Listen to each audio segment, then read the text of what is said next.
Hello friends, सुमा टाक art and education में आपका स्वागत है।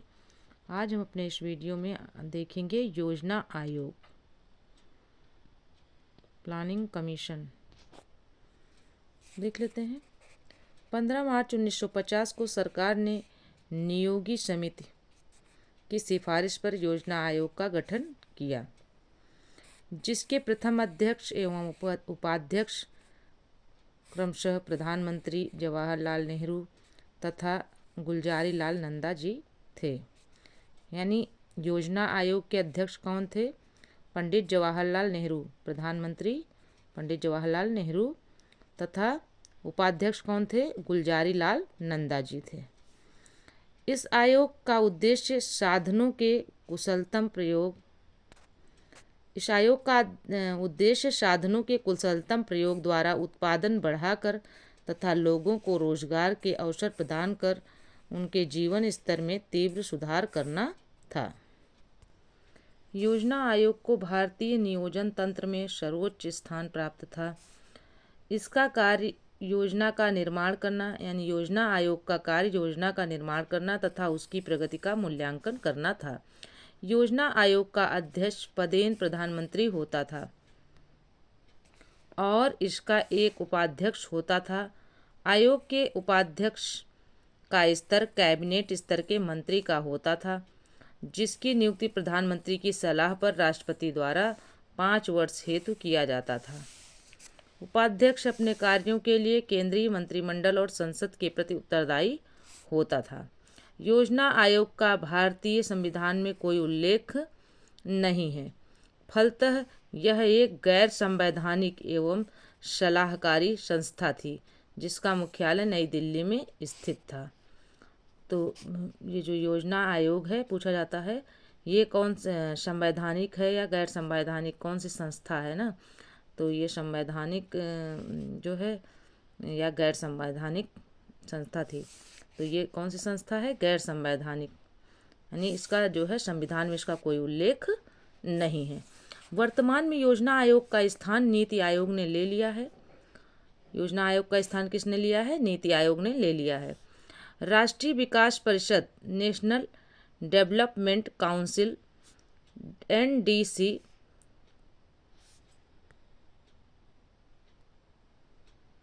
नियोगी समिति की संस्तुति पर 6 अगस्त 1952 को राष्ट्रीय विकास परिषद का गठन किया गया था, जिसका मुख्य उद्देश्य आर्थिक नियोजन हेतु राज्यों एवं योजना आयोग के मध्य सहयोग का वातावरण तैयार करना था। यह देश के नियोजन से संबंधित नीति निर्धारण करने वाली एक उच्च स्तरीय संस्था थी, जिसका कार्य योजना आयोग द्वारा तैयार की गई योजना का अध्ययन करना तथा विचार विमर्श के बाद अंतिम स्वीकृति देना होता था। देश का प्रधानमंत्री इसका अध्यक्ष, योजना आयोग का सचिव इसका सचिव होता था। योजना आयोग का सचिव इसका सचिव होता था तथा सदस्यों में सभी केंद्रीय मंत्री, सभी प्रदेशों व केंद्र शासित क्षेत्रों के मुख्यमंत्री, प्रशासक तथा योजना आयोग के सभी सदस्य इस परिषद के पदेन सदस्य होते थे। योजना आयोग की भांति NDC भी एक गैर संवैधानिक संस्था अर्थात परामर्शदात्री निकाय थी। इसे सुपर कैबिनेट की संज्ञा से विभूषित किया जाता था, क्योंकि इसकी NDC सदस्यता व्यापक थी तथा इसके विचारों को योजना आयोग तथा केंद्रीय मंत्रिमंडल द्वारा अस्वीकृत नहीं किया जा सकता था। आगे देख लेते हैं। नीति आयोग, NITI कमीशन, यानी नीति commission, national institution for transforming India commission. राष्ट्रीय भारत रूपांतरण संस्थान नीति आयोग की स्थापना एक सरकारी संकल्प द्वारा 1 जनवरी 2015 को की गई। नीति आयोग ने 15 मार्च 1950 को एक संकल्प द्वारा स्थापित योजना आयोग का स्थान ले लिया। नीति आयोग सहकारी संघवाद के सिद्धांत का परिपालन करते हुए भारत सरकार को नीतिगत मुद्दों पर सलाह देने हेतु एक थिंक टैंक की भांति कार्य कर रहा है। नीति आयोग अपने पूर्ववर्ती योजना आयोग की तुलना में अधिक समावेशी संस्था है। नीति आयोग का गठन कब हुआ? 1 जनवरी 2015 के संकल्प तथा इसके बाद 16 फरवरी 2015 के संशोधन द्वारा निम्नलिखित रूप में नीति आयोग के गठन की व्यवस्था है। पहला, अध्यक्ष भारत के प्रधानमंत्री होते हैं। नीति आयोग का शासी परिषद सभी राज्यों तथा विधानमंडलों से युक्त संघ राज्य क्षेत्रों के मुख्यमंत्री तथा अन्य संघ राज्य क्षेत्रों के लेफ्टिनेंट गवर्नर। तीसरा है, विशेष आमंत्रित सदस्य संबंधित क्षेत्र का ज्ञान रखने वाले दक्ष विशेषज्ञ और कार्यरत व्यक्ति। चौथा है, पूर्णकालिक संगठनात्मक ढांचे में अध्यक्ष के रूप में प्रधानमंत्री के अलावा निम्नलिखित होंगे। कौन कौन होगा देख लेते हैं। पहला कौन होगा? उप प्रधानमंत्री द्वारा नियुक्त उपाध्यक्ष सदस्य पूर्णकालिक, अंशकालिक सदस्य अग्रणी विश्वविद्यालयों, शोध संस्थानों तथा अन्य संबद्ध संस्थानों से अधिकतम 2 पदेन सदस्य चुने जाएंगे। अंशकालिक सदस्यों की नियुक्ति चक्रीय आधार पर होगी। पदेन सदस्य कौन होंगे? अधिकतम 4 सदस्य जिनका मनोनयन केंद्रीय मंत्रिपरिषद से प्रधानमंत्री द्वारा किया जाएगा। पांचवा है, आवश्यकता के अनुसार सचिवालय। छठा है, एक से अधिक राज्य या क्षेत्र पर प्रभाव डालने वाले विशेष मुद्दों और आकस्मिकताओं की स्थिति में क्षेत्रीय परिषद का गठन किया जाएगा। ये एक निर्धारित अवधि के लिए गठित होंगे। प्रधानमंत्री क्षेत्रीय परिषदों के संयोजक होंगे और उस क्षेत्र के सभी राज्यों के मुख्यमंत्री और केंद्र शासित प्रदेश के लेफ्टिनेंट गवर्नर इसके सदस्य होंगे। नीति आयोग के अध्यक्ष तथा उनके नामित प्रतिनिधि इनके अध्यक्ष होंगे। आगे है, मुख्य कार्यकारी अधिकारी। भारत सरकार के सचिव स्तर के अधिकारी जिनकी नियुक्ति एक निश्चित कार्यकाल के लिए प्रधानमंत्री द्वारा की जाएगी। अब वर्तमान में नीति आयोग की संरचना देख लेते हैं।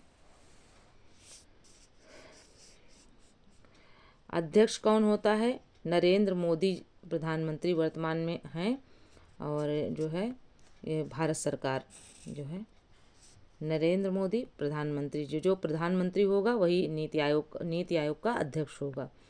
उपाध्यक्ष कौन है? डॉक्टर राजीव कुमार, ये पहले थे, अब इनकी जगह कौन हो गए हैं? 2024 फरवरी 2024 में हम बता रहे हैं डॉक्टर सुमन के बेरी इस समय वर्तमान में जो है उपाध्यक्ष हैं। और मुख्य कार्यकारी अधिकारी हैं जो है BVR सुब्रमण्यम। कौन है? BVR सुब्रमण्यम मुख्य कार्य अधिकारी हैं नीति आयोग के। योजना आयोग से तुलना। नीति आयोग को योजना आयोग की तुलना में अधिक सहकारी में एवं समावेशी माना जा रहा है। योजना आयोग योजना निर्माण हेतु ऊपर से नीचे की ओर दृष्टिकोण के सिद्धांत पर कार्यरत था, जबकि नीति आयोग में नीचे से ऊपर की ओर के दृष्टिकोण बॉटम अप अप्रोच को अपनाया गया है। योजना आयोग मूलतः केंद्र सरकार की एक संस्था थी जिसमें राज्यों का प्रतिनिधित्व नहीं था। इसके विपरीत नीति आयोग सहकारी संघवाद के सिद्धांत पर आधारित है। इसमें केंद्र एवं राज्य दोनों का प्रतिनिधित्व है। राज्यों के प्रतिनिधित्व के कारण यह राष्ट्रीय विकास परिषद के कार्यों का संपादन करने में भी समर्थ है। नीति आयोग में विशिष्ट क्षेत्रीय मुद्दों के संदर्भ में क्षेत्रीय परिषद जिसमें संबंधित राज्यों, संघ राज्य क्षेत्रों के मुख्यमंत्री उपराज्यपाल सदस्य होंगे के गठन का भी प्रावधान है, जो इसे संघवाद की दृष्टि से और विशिष्ट बनाता है। योजना आयोग जहां आर्थिक वृद्धि दर के लक्ष्यों तथा रणनीति को निश्चित करता था, वहीं नीति आयोग राज्यों की सलाह से राष्ट्रीय विकास रणनीति का निर्धारण करेगा। नीति आयोग की संरचना, जिसमें विशेषज्ञों को स्थान दिया गया है, इसे और दक्ष तथा व्यवहारिक बनाता है। नीति आयोग में योजना आयोग के सलाहकारी तथा पर्यवेक्षक के कार्यों को तो बनाए रखा गया है, परंतु योजना तैयार करने तथा आयोग द्वारा समर्थित योजनाओं के लिए फंड आवंटन के कार्यकारी एग्जीक्यूट कार्य को इसे नहीं दिया गया है, अर्थात यह नीति निर्धारण तथा सलाहकारी संस्थान है, कार्यकारी संस्थान नहीं है। तो फ्रेंड्स, यह वीडियो यहीं तक था। मिलते हैं अगले वीडियो में, तब तक के लिए जय हिंद, जय भारत। वीडियो पसंद आए तो चैनल को सब्सक्राइब करें, वीडियो को लाइक करें, अपने दोस्तों में शेयर करें। Okay friends.